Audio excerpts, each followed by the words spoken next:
Welcome to the Heat versus the World podcast. And now, stand up and make some noise for your host, Joel Jacob.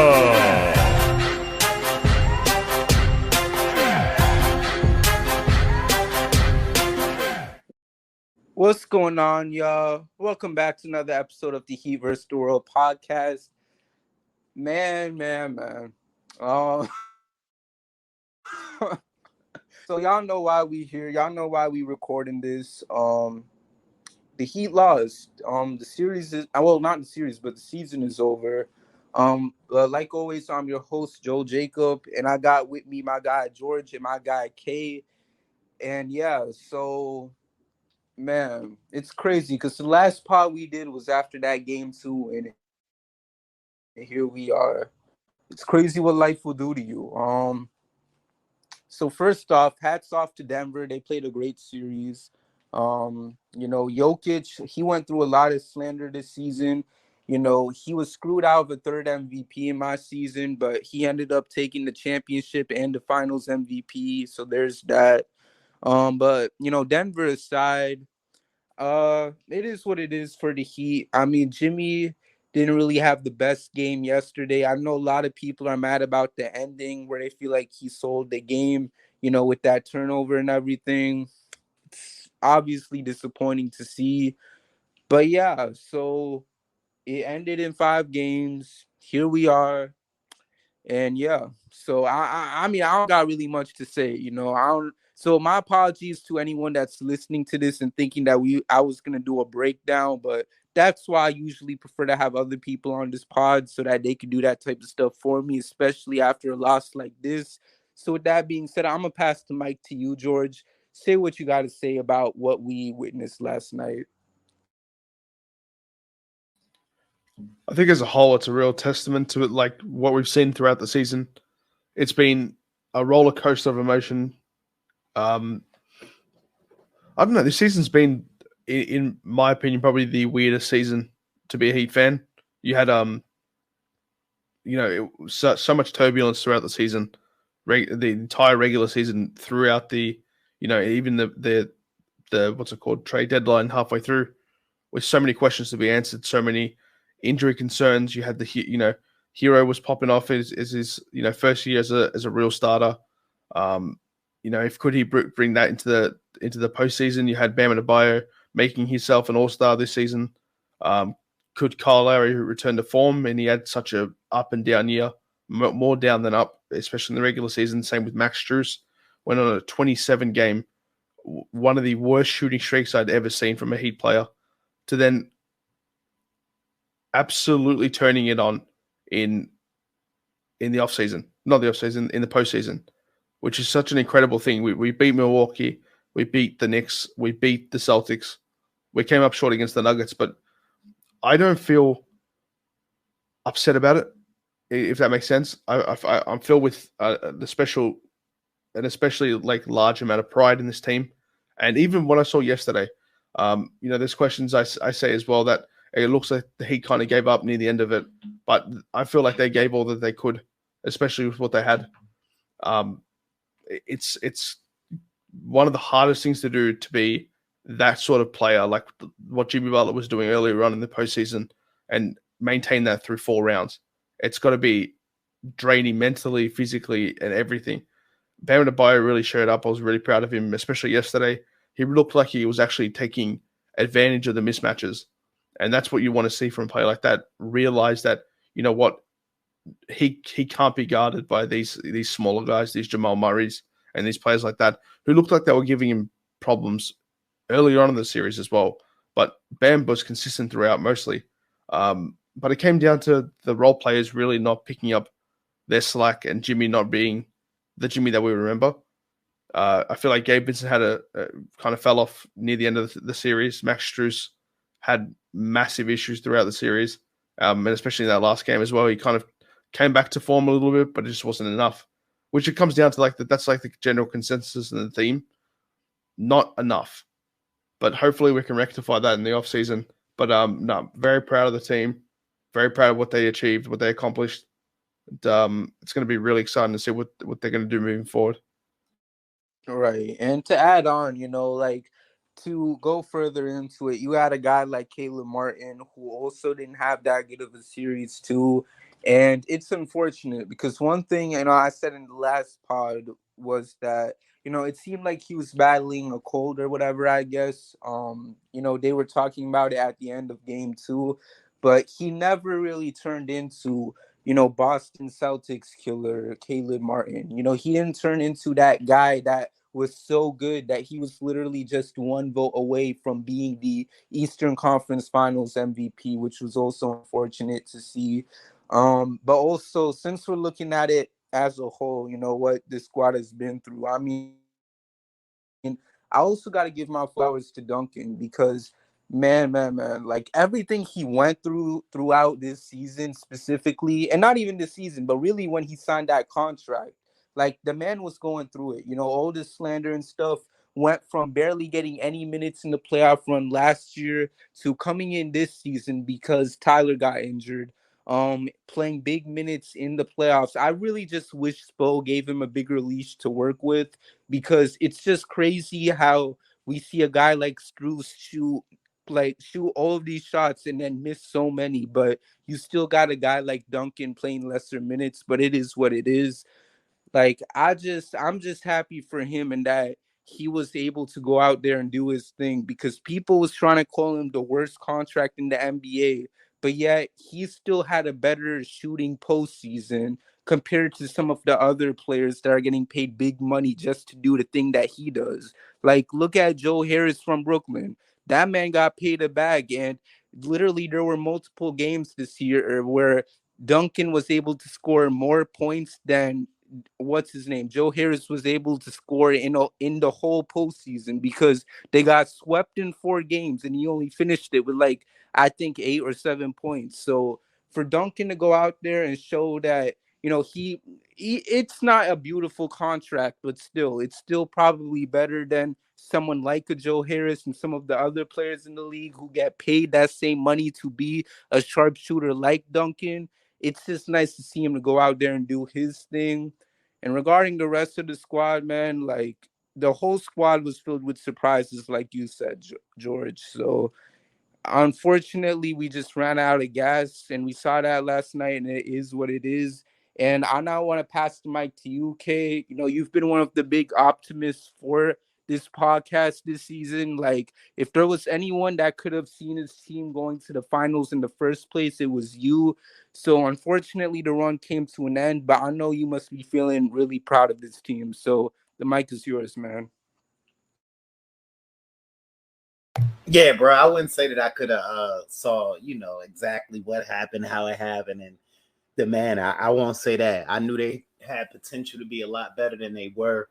And I constantly mentioned it as George referenced the below the floor shooting, historically bad, and just the nature of sports and the magic that goes into, why we all love sports in the first place is the fact that oftentimes when something is going that bad and the particular subject has a track record, so to speak, or a proven ability, so to speak, to not only not be that bad, but actually pretty darn good, that typically, leads to a situation where it's bound to break. And when it breaks big. And especially when you're talking about a team, a coach, or organization, like the Miami Heat that features the players they feature with Jimmy Butler and Bam Adebayo leading it all from the perspective of will and overcoming and where they were and were supposed to be and currently are, you knew that things had a good chance. And that's kind of the optimism that I would say that I was leaning on, is the fact that it's just anatomically, physically, from a physics, not from a literal body movement, just from a physics probability perspective, like impossible that they would continue to shoot this bad. And they didn't. Now, of course, it took into the second play-in game against the Chicago Bulls for them to realize that they were back because we saw the improvements near the end of the regular season, which I highlighted in the last 10 to 12 games or so.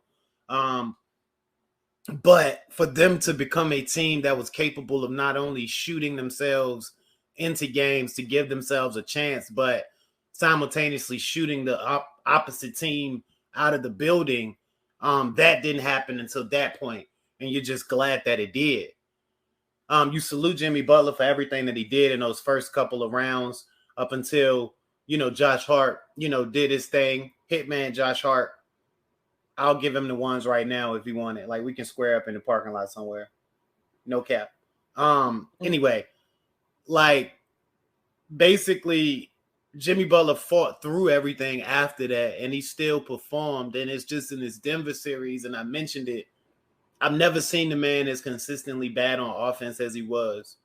And there was something wrong. Like, I mean, like, the ankle, okay, it's something is wrong. And of course he didn't cop to that. But just to know something's wrong and to see the man trying. That's why, even though there were a lot of, criticisms and everything, I kind of was like, I can't drag him right now, even though he's struggling. I admitted that he's struggling and it's terrible timing, but I couldn't drag him because, like, I know what he's done to get them there. But at the same time, knowing something's wrong, and again, back to knowing his character, knowing he wouldn't cop to that and make that excuse, which he didn't, just wouldn't let me do it. So it hurts. You're happy as hell to see Bam step up and do what I've always asked him to do: be aggressive, take advantage of his mismatches, use his skills to be a beast, which he did, and you're very proud of him for that. Took a step. You're proud to see. I mean, Gabe, like you guys said, cooled down towards the end of the series. Duncan, really proud of the steps, he took.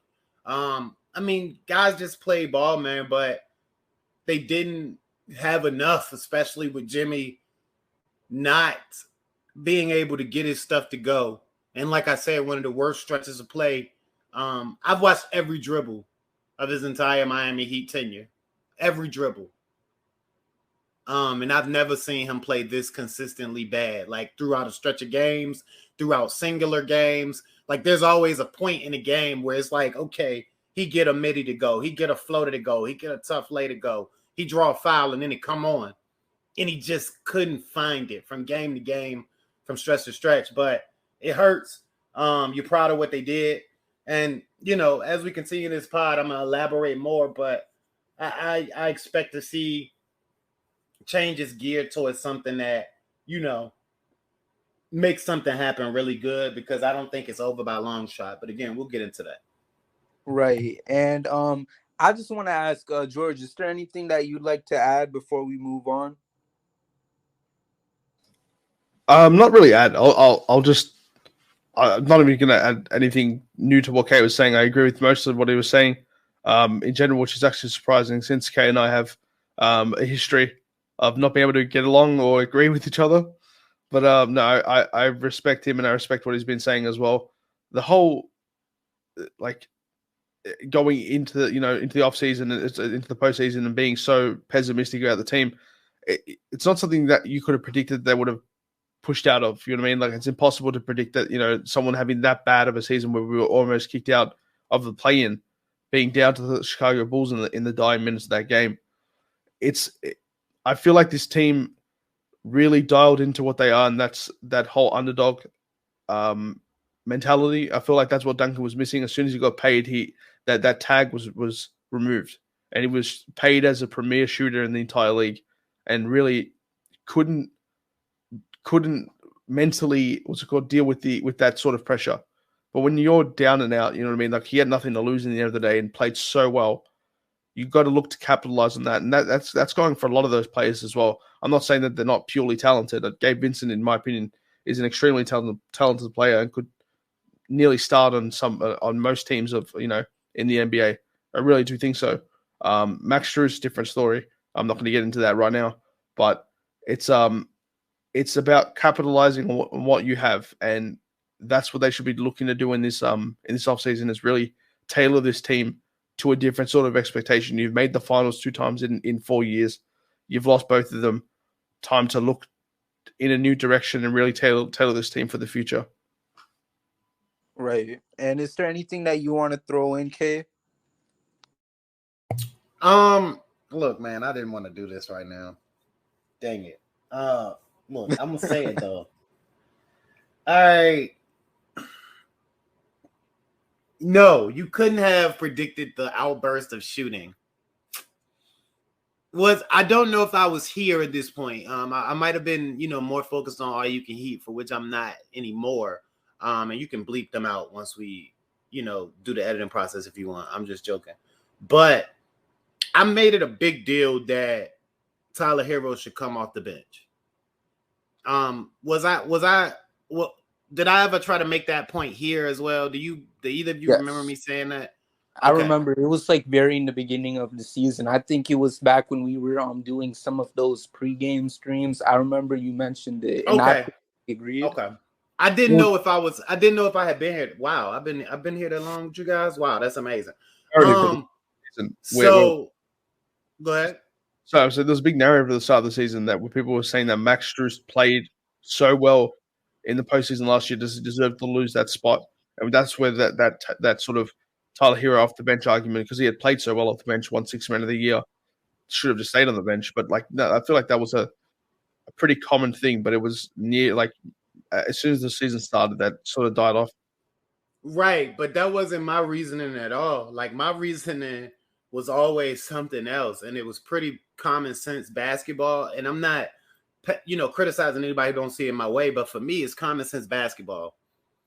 Tyler Hero needs the ball in his hands to be his best self. If he has the ball in his hand, getting to his spots, being tricky-dicky, doing what he does, scoring 20 points a game, just free-flowing and operating, that's going to work best with guys who can just play off of that.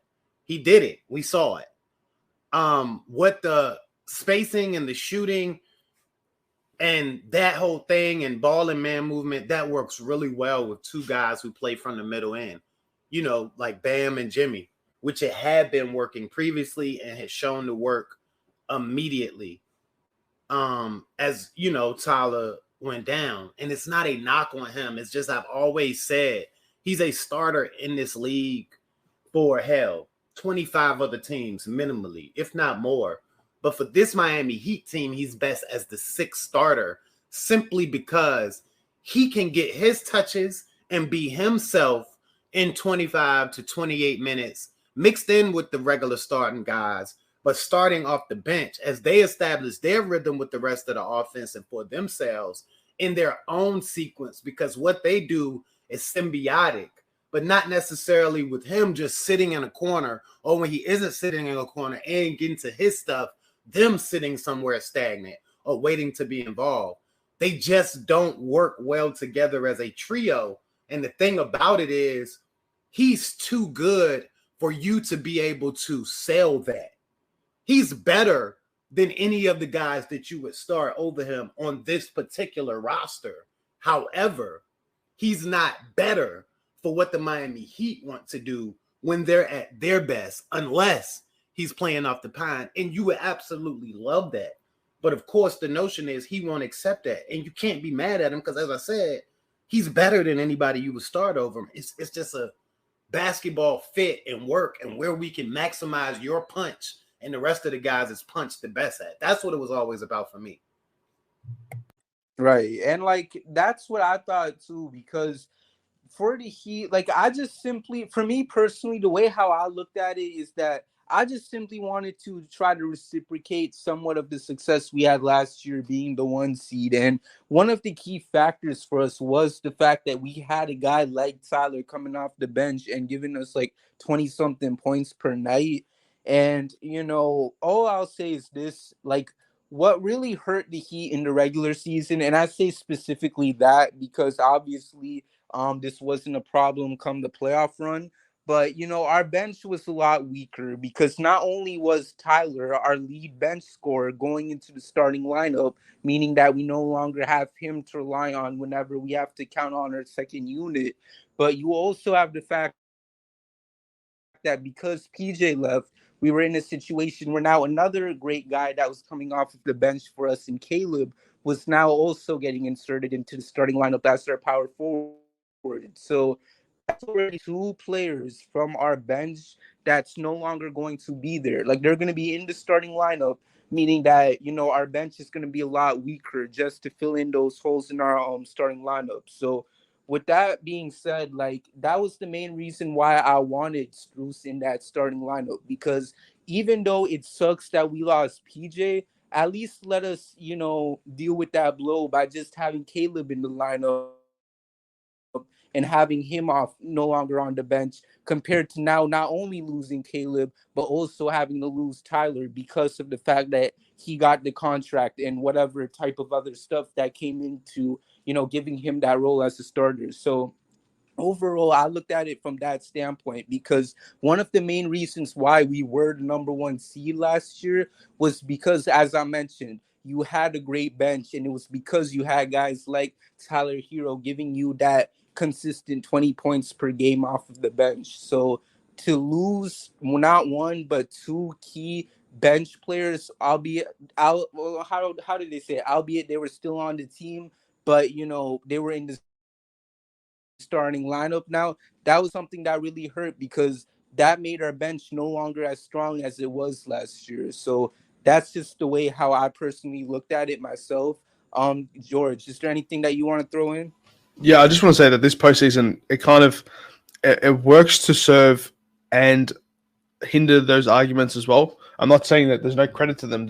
You're both 100% right. I agree with both your reasonings to get Tyler Hero to come off the bench.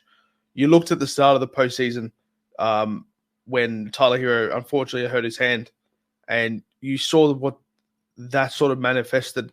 And I'm not saying it's 100% the reason why we ended up winning against the Bucks. I still think that with Tyler Hero there, it could have been the same result, but giving the ball to Jimmy and letting him do Jimmy things and forcing Jimmy to play like that really opened up a new layer for the Heat, and be able to shoot the way that they did, like they weren't doing in the regular season, gave it massive ups as well. So Tyler Hero coming off the bench would have been, it would have helped that argument sort of thing. But closer to the end, especially against the series that we've just unfortunately lost, Tyler Hero could have become a much more important player, and especially in that starting lineup, because Jimmy Butler had looked a step down from what he was about halfway through that Boston series, and didn't look like he was able to perform at that high level that you saw against the start of the Knicks series or even against the Bucks. Tyler Hero, like you saw Jimmy passing the ball purposely out of shots that he usually would take, out of dribble drives. He was passing out a lot. He created turnovers. It made problems for us because, it forced us into bad shots and bad possessions, where usually it'd be turnover, and then we give a bucket on the easy bucket on the other end. Tyler Hero were there. It serves as sort of like Jimmy's. I'm not saying Jimmy's sidekick as in talent wise, just more of that. Jimmy draws the defender, drives in. If you have a player like Tyler there who's more confident in those shots, it's like Strus, but with a higher sort of higher usage rate. That's what I put it down to as well. Tyler could have really helped that team take a new step because it would have given another offensive weapon to Jimmy. But I still say if he is on the roster come the start of next year, for whatever reason, then I seriously think that they will look to put him off the bench again. They should. They saw what had happened when they had lost him, and look how well they played. And I still think that they'll take that lesson and really run with it moving forward. Right. And so oh no, my bad, Joel. Sorry. But 3 quick points because I know we want to move on really quickly. But 3 quick counterpoints to that. And not really nothing to debate you, Joel, just kind of add brevity to what you were saying. On the first thing, I mean, what if it was the inverse? Because I believe it was the inverse. I see your point about Jimmy going off and that creating room for the shooters.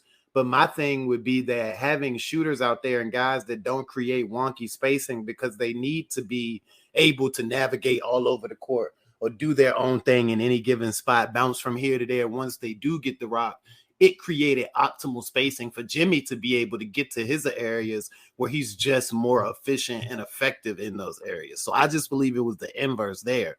Secondly, when you think about the way that they beat the Knicks and the Boston Celtics and the Bucks, and something that, haunted them in this series, it's like it was shooting. Now, the shooting wasn't as great against the Knicks, but it still offered them a threat because you just had a guy in Spo who just out-schemed, Tibbs or whatever, and then we could outwork them. But the shooting is what helped them get here because they were the best shooting team in the postseason. Again, taking it back to just having those shooters on the floor, creating that space and allowing Jimmy to drive and kick, or Bam to help create, drive and kick out and take advantage of an empty middle because you got those shooters being effective. But lastly, I totally agree that Tyler would have been effective in this situation.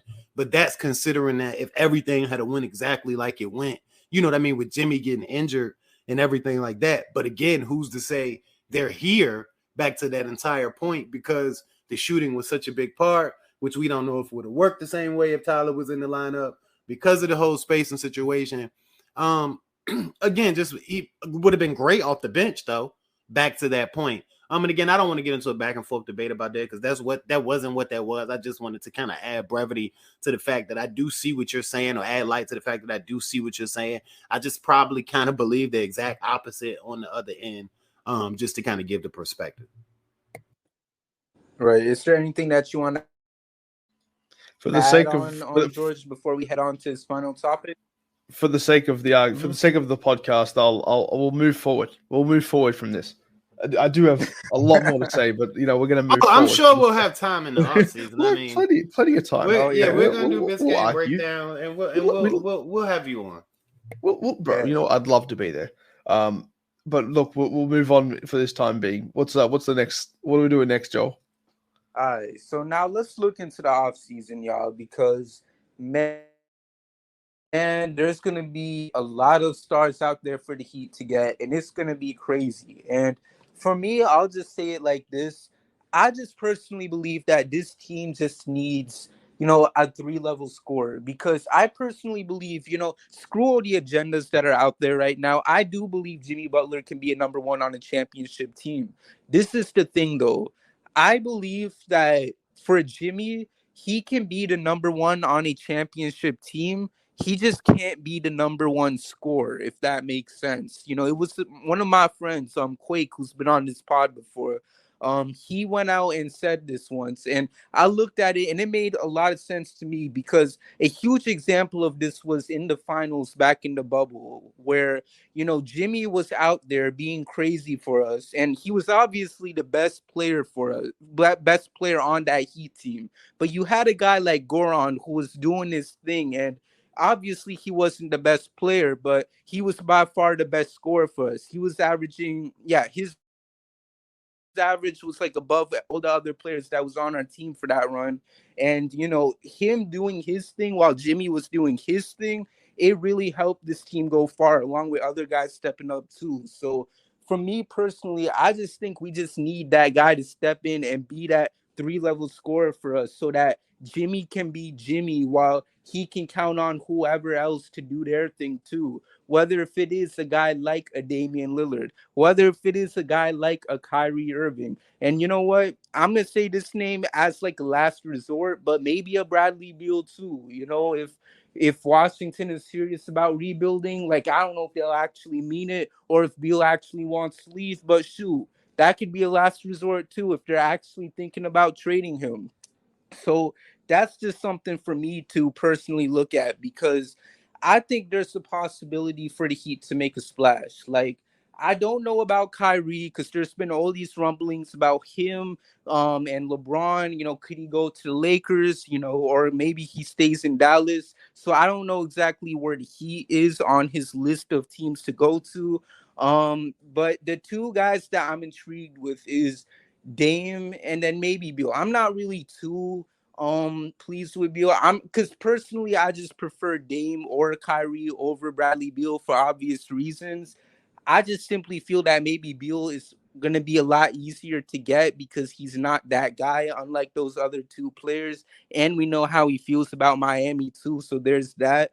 But when it comes to Dame, and I mean, we were talking about this before the pod on me and George, but like, I'll say this, I personally believe that Portland will work by Dame. You know, like, we know his preferred destinations.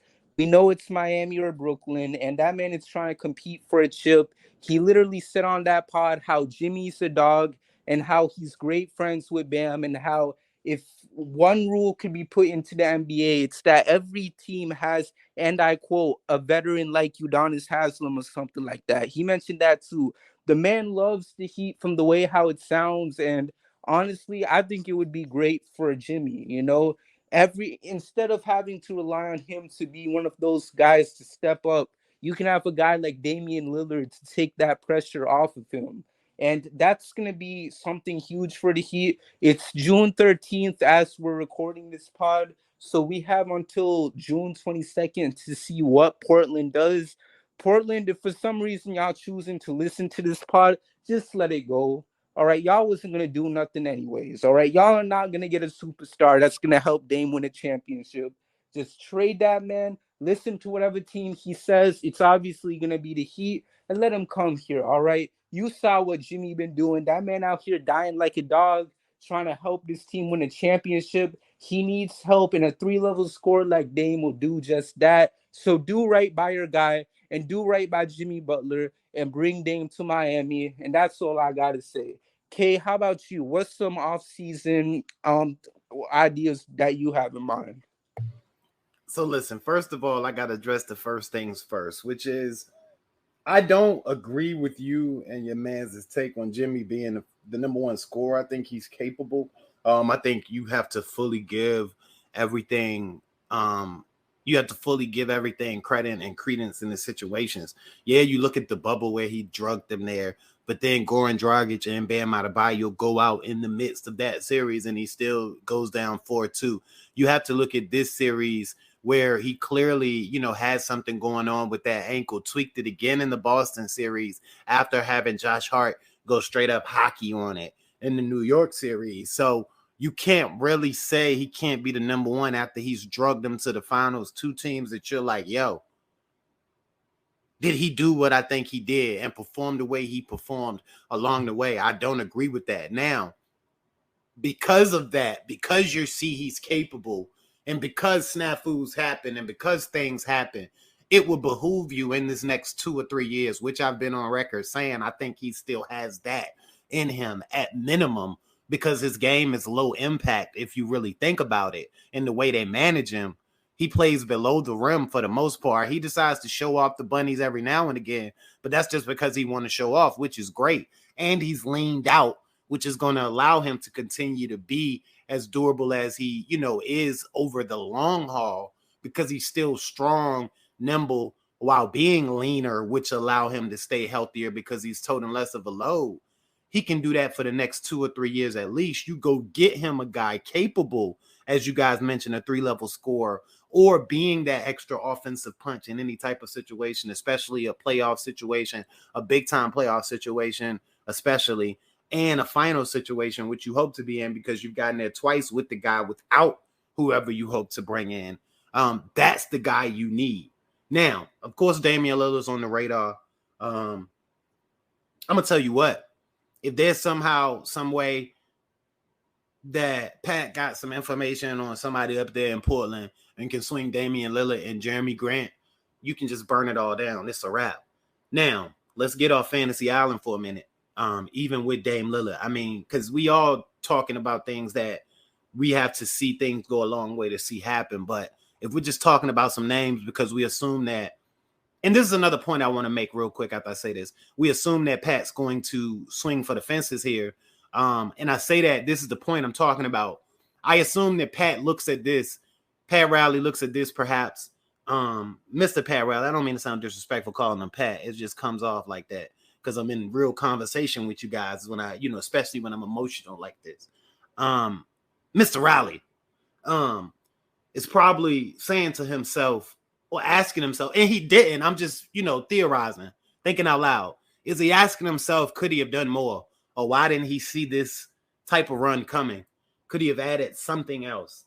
And for that, And just looking at what the guys sacrificed, especially Jimmy Butler, Bam Adebayo, Coach Spo, even though Coach Spo made a few mistakes, but who doesn't? He's still Spo and got him here. I'm sure he's going to do everything in his power to see that this bill has several more chances in this exact opportunity or this exact situation with better tools around him. Now, back to the point. Getting that guy capable of helping you actually conquer the beast once you get there. Dame, as I mentioned, Lord Jesus, if they could get Jeremy Grant. Again, I'm going to put that out in the ethos just for the second and final time. But I'm about to change my display name, as you guys will see, and I waited for this timing. Look, I'm okay on Bradley Beal. I'm okay on Kyrie Irving. They got a lot of shit with them. If you can't get Damian Lillard, you find a way to pry Zach LaVine away from the Chicago Bulls because, hear me out, he's still young enough to be able to pull way more defensive potential out of him in the Miami Heat system.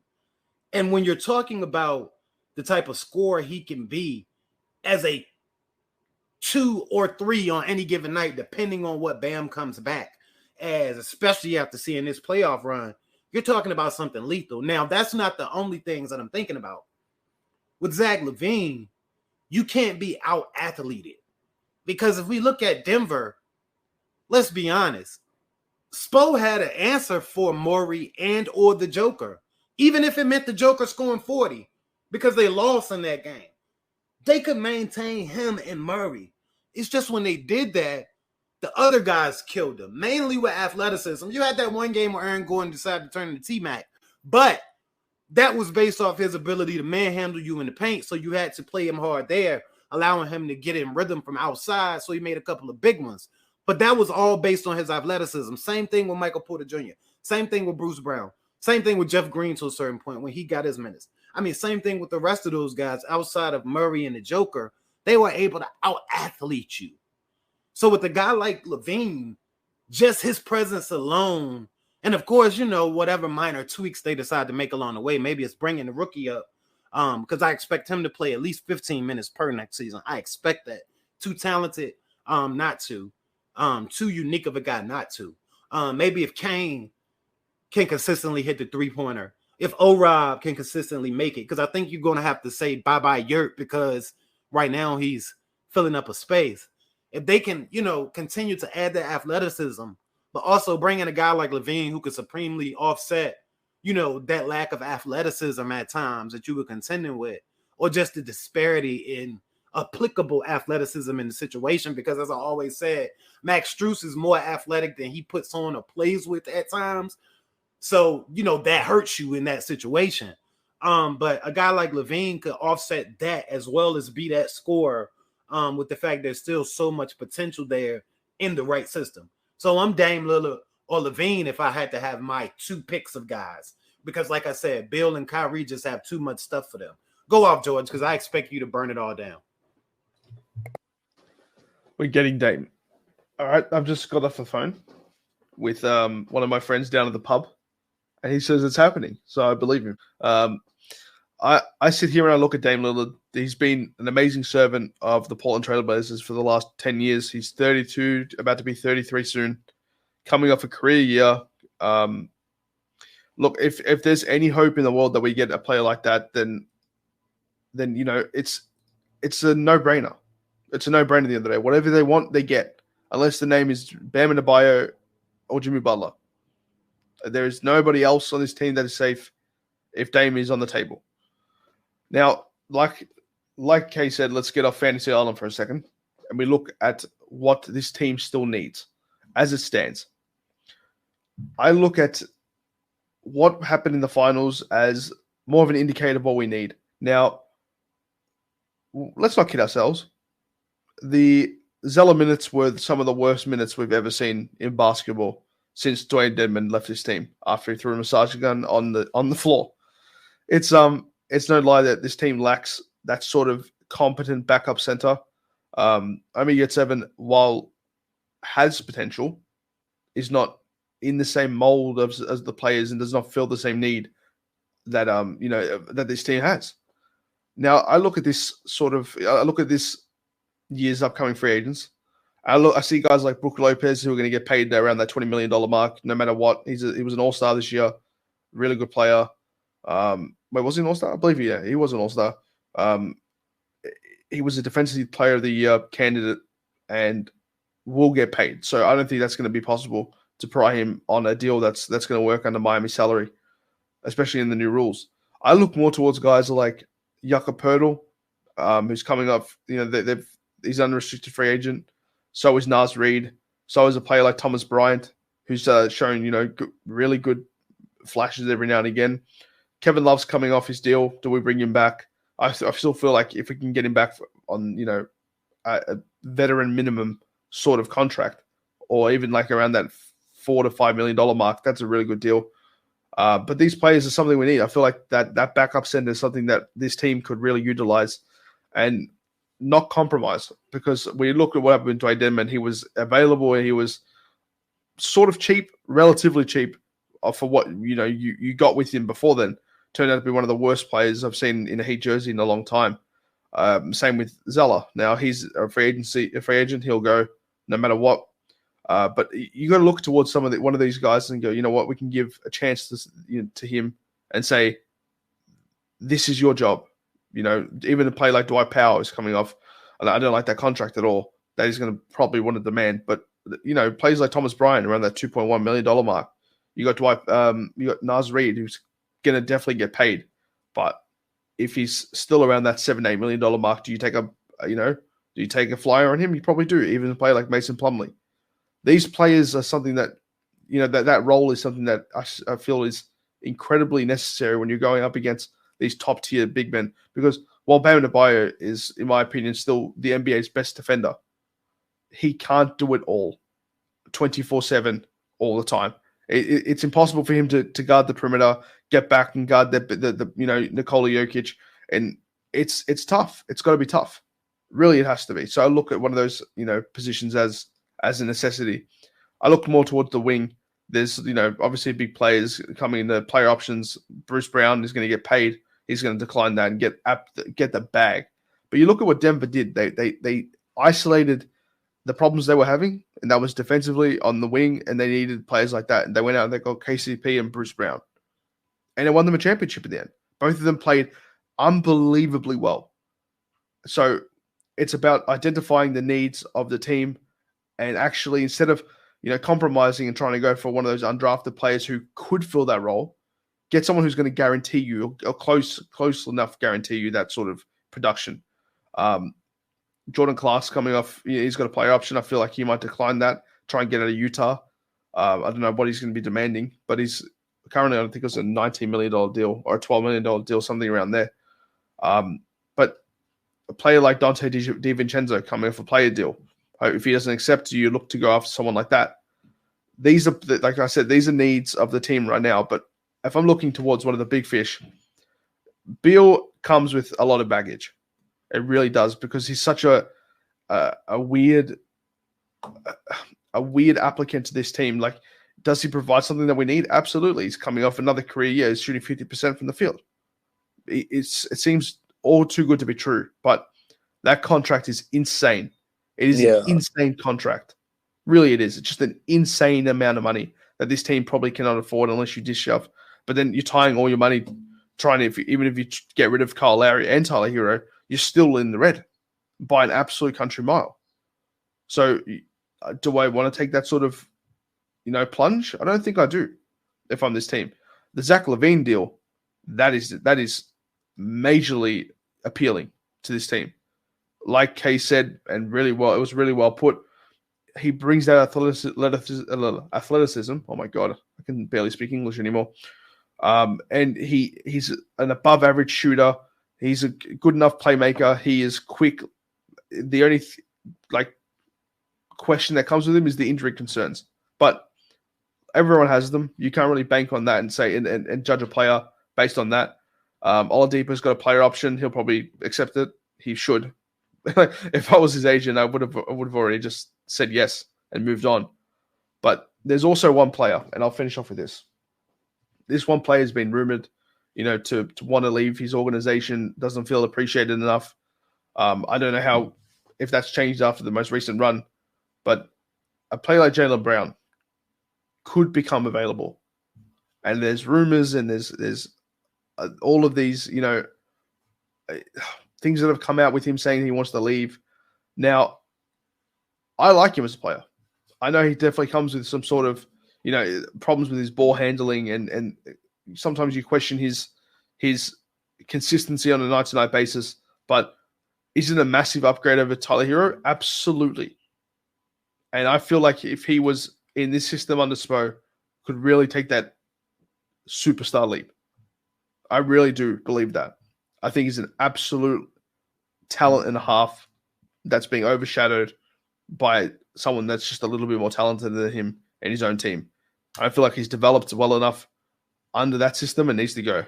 But I'll leave it there. Okay, is there anything you want to throw in? Yeah, look, George, I can't disagree with anything you said, man. I just want to add a couple of things, though. And it's going to suck for you guys. And I don't mind it because, like, I understand. And I'm not saying you guys don't, but I just look at things a little differently. As you mentioned, the Miami Heat already been in a pinch money-wise and going to have to figure some things out, which I'm confident they can, which is why I feel like having these conversations are even relevant in the first place when you're talking about the Miami Heat, who you're looking at, like, how are they going to do anything crazy but they always do. But at the same time, that includes making the most out of the minimum. And what that entails is, like, guys like Mason Plumlee. Is it Mason Plumlee? One of the Plumlee guys, you know what I'm talking about, the Plumlee guy in LA. So Plumlee, or even looking at a Bryant, you're saying, 2.1, whatever, but these guys are going to get 4 million, 5 million, and those add up. The Miami Heat are going to be looking to pay guys to see what they can get out of guys that are at that vet minimum, that 1.8, that 2.1. And I don't think those guys are in that range realistically because of the reason that you actually want them in the first place. So I'm going to say this to get it out the way. And I know you're going to have something to say, but let me get the rest of it out. You can just add this to the list. Don't be surprised if you see Zella back because he's going to be cheap. And they really didn't have time to have him in their conditioning program. So they may want to see on a non-guaranteed situation if something's better out there. Of course, once everything gets rolling or balls drop, they'll probably try to bring him back for cheap. And the same thing with Kevin Love. Not, I hope he takes a team-friendlier deal because he wanted to be in Miami. But you want to get him in an offseason of conditioning to get him in the best possible shape at this point in his career, too, because I think they can pull like 20% more out of what they got out of him. Now, when it comes to like trying to swing at one of those big guys, that explains why they're going to have to still try to go the most out of the minimum route when it comes to those other positions. Yeah, I would love to add one of those other guys, and I'm sure there'll be attempts and ways to do so. Again, we just don't know how that's going to look, especially if the hope is they can go out and add another guy who can be that number 3 consistently for them as well. So again, that's another one of those situations where I wasn't countering anything you said, just adding my perspective to those things that you said, in my opinion of how those things look. Because as you mentioned, the Miami Heat are up against it, you know what I mean, just from the naked eye. But we know that they always finagle and find a way to get some things done. We just also have to consider that they're going to have to be thrifty and efficient even when doing that, which means filling out the roster. So that means, guys like Haywood Highsmith, I expect him to be back because he has value if you give him more time and more development. I expect, them to try to actually get something out of Orlando Robinson and Kane because they show promise if they can continue to do the things that they showed throughout the course of the time when they were with the big club. So I expect those guys to stick around and for the Miami Heat to continue to try to get, quality production out of them for the cheap that they'll be paying them so that they can go out and make those 1, 2, or maybe even 3 other really impactful moves that'll help push this team over the top. Is there anything you want to throw in, George?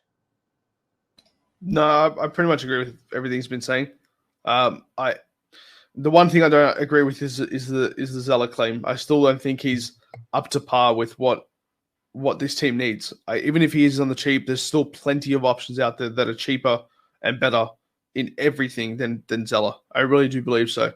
I'm still taking Thomas Bryant over him every day of the week, even if it's another $1 million to get him a year.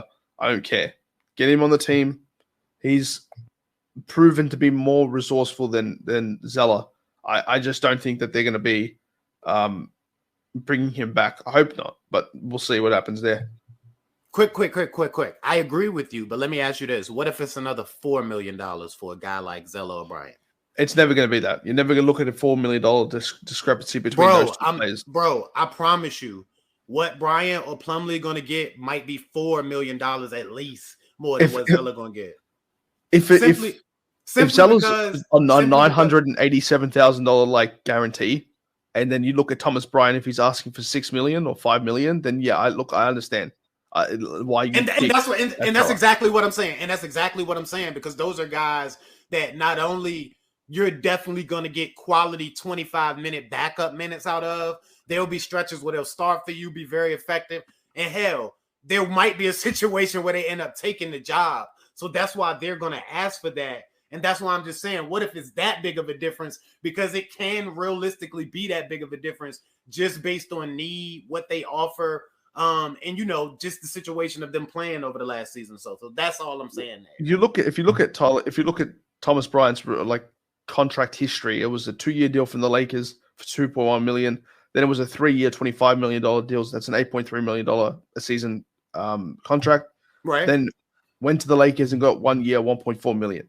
Now, he hasn't played well enough to earn another $25 million 3-year deal. He hasn't. And I'm not even saying that in the sense of that's what he's worth. I genuinely don't think that he's played well enough to even demand that on an open market sort of scheme. I don't even think that's possible, because you just look at them and go, oh, well, there's better options for way cheaper. Might as well go get Yurt-Seven back. If he's going to be if between $9 million and then a 2-way deal for Yurt-Seven, you might as well take Yurt-Seven back. So I agree with you in that sense. If it's a $4 million deal more difference, and that $4 million can come into play, because look, we're largely overlooking the fact that now Udonis Haslam's off the roster. We haven't even. I don't know if you guys have done like an appreciation episode for him yet, but big ups to him. He's been an amazing contributor to Heat culture. He's been a servant of Miami for a long time, and now it's time to replace him. We've got to replace him with a new player. Now it's probably just going to be like a 2-way deal, where it's going to be like Jamar Abuye from the G League on a 2-way deal. That will take up that roster spot or something like that. But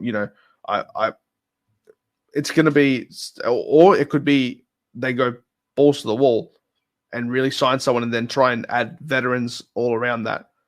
Now, there's too many moving variables to say for sure what they're going to do. There's always, whispers here, whispers there. They're looking for Dame. They're looking for a player like Beal. Maybe again, they're looking for these types of players. So until we get to a point where we can kind of round down those options, we won't be able to talk about it in depth that much. But in terms of hypotheticals, it's if we're looking at that backup center spot, ideally it'd be a player like a Yucca Pirtle or something like that. But I don't think it's going to be realistic, especially if they're going to be asking for those $10 to $11 million deals. Mm-hmm. So, okay, is there anything you want to say, or are we ready to move on? Oh, nah, man. I mean, like I said, me and George agree. I just wanted to add perspective to what he was saying and where I was coming from. And it's just like I think we both see the same thing, and that it could get crazy. And if it don't, hell yeah, bring one of those guys in. Because I could see, just based on the facts that George presented, I could see Thomas Bryant saying, okay, I know Miami can get my value back up. I'm going to go down here and take this bread for 1 year. I can see that. I can't see that with a guy like Plumlee, though. Especially being traded to LA, you know what I mean? Probably thinking, okay, I got one more good bag in me. I don't know if I can even see that with a guy like Pirtle, because, with the guy coming into Toronto, who's going to say they, want to not necessarily keep him, especially with Fred VanVleet leaving. But then again, it might be more encouraging for them to, let him walk too. I don't know, but I can't see him taking a cheap deal because he still has value, I'm sure, somewhere around the league. But yeah, Thomas Bryant is a name that's very interesting. So that's all. Right. So obviously there's a lot to talk about for the offseason. And don't Thomas Bryant play for Denver? I'm sorry. Oh yeah, that man got a ring. That's crazy. No. He's gonna get a ring, but he doesn't play for Denver. Well, fair enough. So Man, does Brandon Goodwin got a ring as well out of this.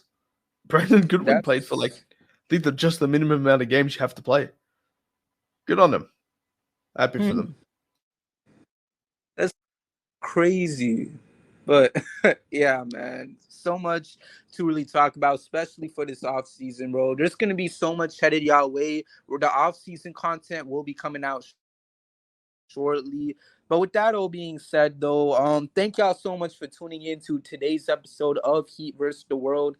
Before we wrap it up, this is our final pod for the season, as this is now our third season covering the Heat. So every year, I just like to quickly get this out the way. And that's none other than give a special thanks to all the amazing people we got on our team. So I just had to get a couple my list ready so I know who to mention and stuff so I don't forget anyone. So without further ado, if I could just see this right. All right. So first off, I just want to give a special thanks to our amazing people on our podcast.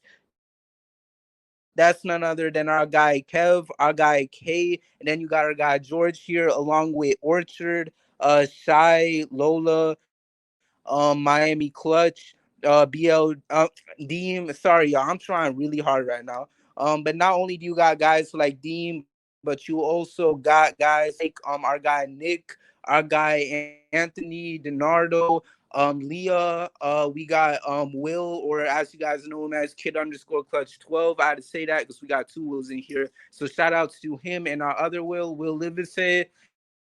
And then also big shout outs to our girl Taylor, J. Kel, our guy Jay, Angelina Martel, Monster, and Bree. And these are all the people who've either been on a pod or space. So much love to all of them for everything that they've contributed for Heat versus the World this year. And also big ups to our guy Kay and Deem. Deem couldn't make it today, but both of these guys have been working extremely hard with Biscayne Breakdown, and I'm beyond grateful for both of you guys. So major shout outs to you, as long with George too, because in case y'all didn't know, George was also a host at one point. So shout outs to you as well, George. And then also, as I continue to look at this list, oh my gosh, this is crazy. I'm trying so hard to make this work. All right. Also, big shout outs to our journalism team. Our main MVP has been our guy Kay, who's been putting out so many good articles, especially during this playoff run. Big shout outs to you, man. And then also our guy Caden and Duran Butler, while also taking a look at our TikTok team as well, who's been putting out some great content for there. Our guy Orchard, Leah, Erica, Eduardo, Will, Kid Clutch again, Hero Prodigy. This dude has a wild name, so I'm just gonna quickly say it and move on. Hero Sexuals. Next up, you got our girl Destiny and Leon. And last but not least, hey yo, listen, let me just continue. Last but not least, a special thanks to Destiny and Jules for putting together a lot of the amazing graphics you see on our social media, whether if it is our Instagram or Twitter. They're incredibly talented, and I'm blessed to have them part of this team. And with that all being said, last but not least, I just got to thank you guys, those who are listening to this, those who follow us on whatever platform we on. What we're doing right now, y'all are constantly gassing us up, and it's not easy because, in case y'all didn't know, this is our first time doing this as an independent brand. And obviously, we were able to make some big steps, and I'm grateful to God for that. And with that being said, I just hope y'all stick around because we just want to continue growing. And I'm grateful for, like I said, the guys that we got here, along with the many other people behind the scenes who continue to do their thing for Heat versus the World. So, may God bless you all. All glory to God for allowing us to have a really good season. And with that all being said, man, this is still just the beginning. I still want to cover one season of the Heat where we're able to win a championship. And if we can get our will, we'll most likely hit that. So hopefully, let's just make the right moves and go from there. But aside from that, that's basically it. So major shout outs to each and every one of y'all who did y'all thing for Heat versus the World. Kay, George, it's been a pleasure working with you guys. Can't wait to see what next season holds. And for all those listening, thank you so much for tuning in. Make sure to follow us on all platforms at HVTW Podcast. Make sure to subscribe to the YouTube channel at He vs. the World. And also, last but not least, check out our website at hvtwpodcast.wordpress.com. The season didn't go the way how we wanted it to with the ending, but it is what it is. I'm beyond proud of this team. I know y'all are too. Miami Heat, Heat Nation for life. We here. And you know what? We're going to have a good time with this squad through the bads, through the y'all know what I'm saying, through the highs, through the lows, whatever, man. I'm tired as hell. But with that being said, I'm ready to enjoy somewhat vacation until we start potting in the offseason. So with that being said, thank y'all so much for an amazing season of Heat basketball coverage. And with that being said, hit my music because we out. Thank you for listening, and we'll see you next time with a brand new episode of the Heat versus the World podcast.